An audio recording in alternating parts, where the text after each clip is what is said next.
Jim Bowie, he was a bold adventuring man. Jim Bowie, battled for right with a powerful hand. His blade was tempered and so was he. Indestructible steel was he. Jim Bowie, he was a fighter, a fearless and mighty adventuring man. The 1830s were turbulent. Land, the goal not only of the honest, but also of the unscrupulous. And nowhere did men think of wealth in terms of acres more violently than along the Mississippi. Get them, any way we can.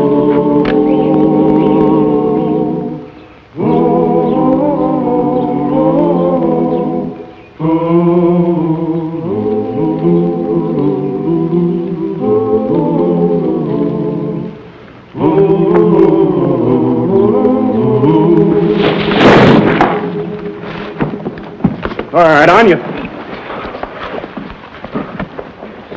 Now, maybe you won't mind telling me what this is all about. Why don't you go ahead and finish him off? Take his life. You and your thieving brother have taken everything else we've got.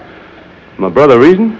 You're wrong, man. He's in the land business up north of Champion. Yeah, Bowie and Bowie land office. Reason Bowie and Jim Bowie, ain't that right? Well, I got some money in it. He runs it. He did run it. How do you mean, did? He got just what he deserved. Exactly what you're gonna get. He was shot last week. Shot? Reason? Yeah, shot, the thieving land grabber. He's dead.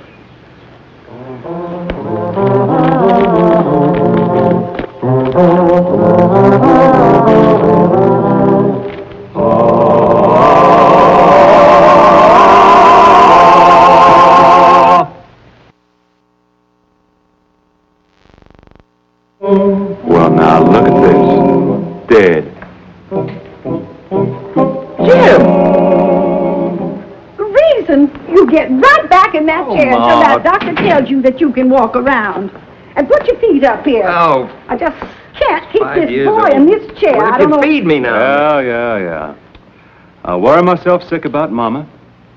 I grieve about you for 50 miles. I ride a good horse into the ground. I get back home. What are you doing? You're sitting here eating rhubarb pie. I'm hungry. Now, look out. It's hot. Grabby. I was told you were shot and killed.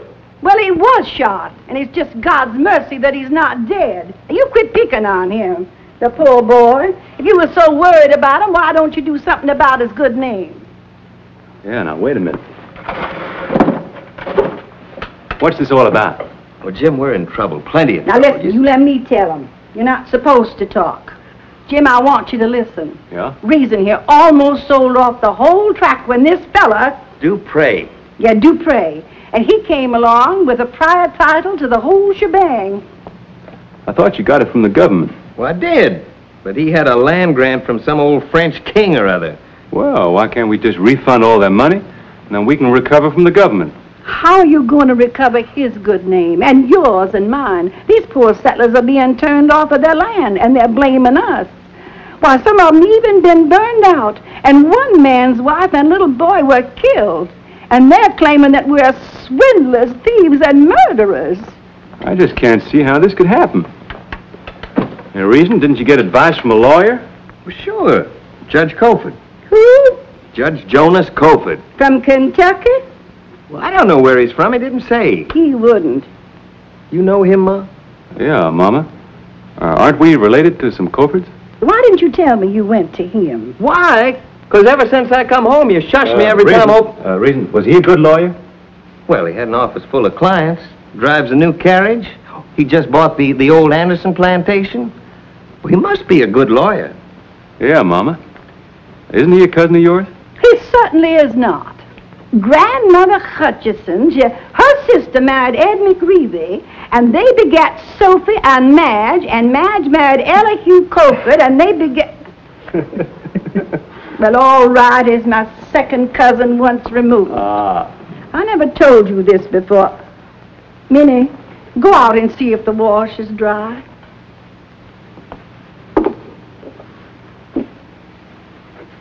His grandfather, Ezra Coford, sold wooden nutmegs. And his father was a horse thief. And before this Jonas Coford was a lawyer, he was immoral. He's as slick as a boiled eel. Jim Bowie, if you don't stop that laughing at me, I'm going to take the broom to you. Mama, I'm not laughing at you. And you just see that you don't. You go up there and see that Jonas Coford and straighten this out and take care of those poor people if it's the last thing you ever do. We're Bowies, and I'm proud to be a Bowie. And if it takes every last cent we got before some other people get hurt, do you hear? Yes, Mama, I hear. And I'll go. Well, what are you standing around for? That Jonas Coford's in champion. Go up there and fix it. Man, that's good pie. All right. Well, just tell me one thing. Before he was a lawyer, how was he immoral? He was a play actor.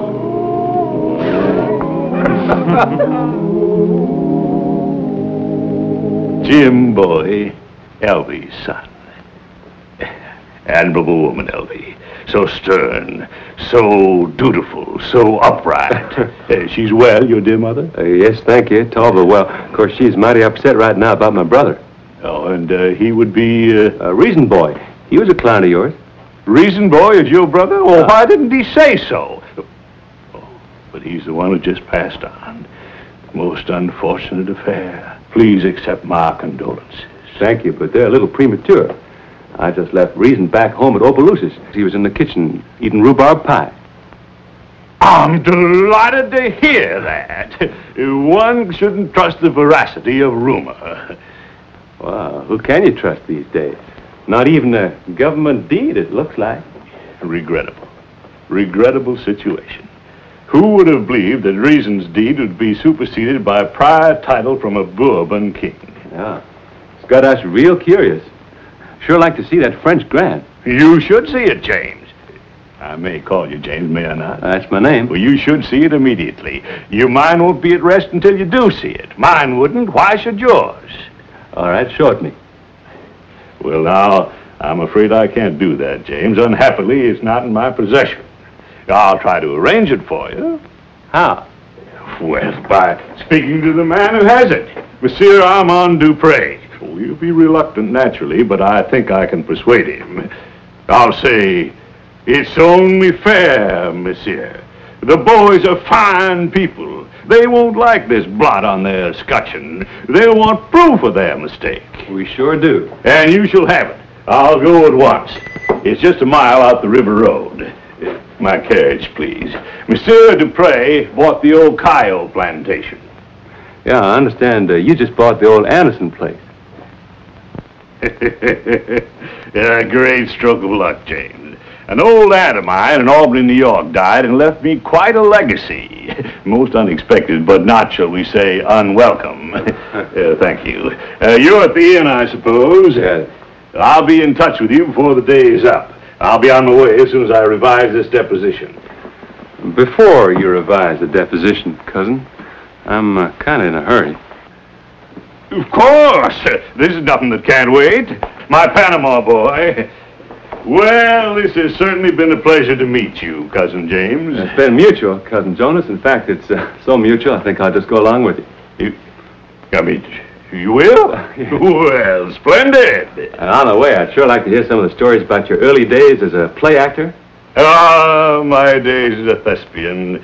Yes, sir, I was indeed the poor player who frets and struts his hour upon the stage and then is heard no more. Well, dog, my cat.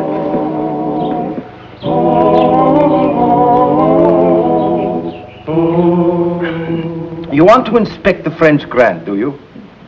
I insist on it, Monsieur Dupré. Well, there's no reason why not.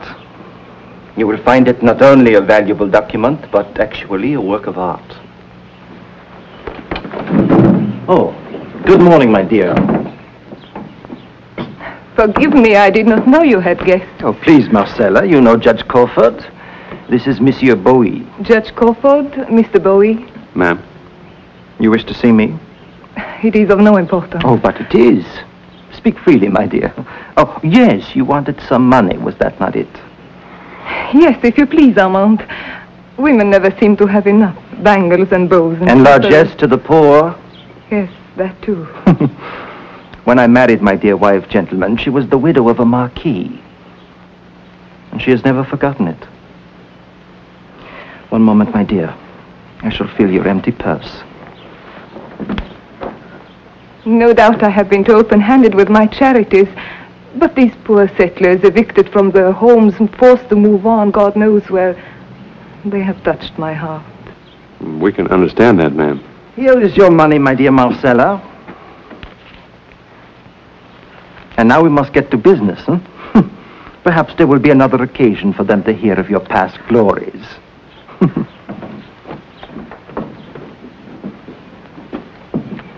And now, Monsieur Bowie, your problem. Here is the grant. I trust you will handle it carefully. It is beginning to show its age, as who is not in these hectic times, huh? Is that not an excellent likeness of His Majesty? I can't blame you for being proud of this, monsieur. It's a real handsome document. Not to speak of its other value. You are a connoisseur, monsieur. Well, Cousin Jonas, I guess there's only one thing for reason of me to do. That's to take action against the government, selling us land it didn't own. You are also a philosopher. Yeah. Thank you. Well, Cousin Jonas? Thank you, Monsieur Dupre. We're very grateful for your courtesy. You've been most welcome, gentlemen. Good day, monsieur.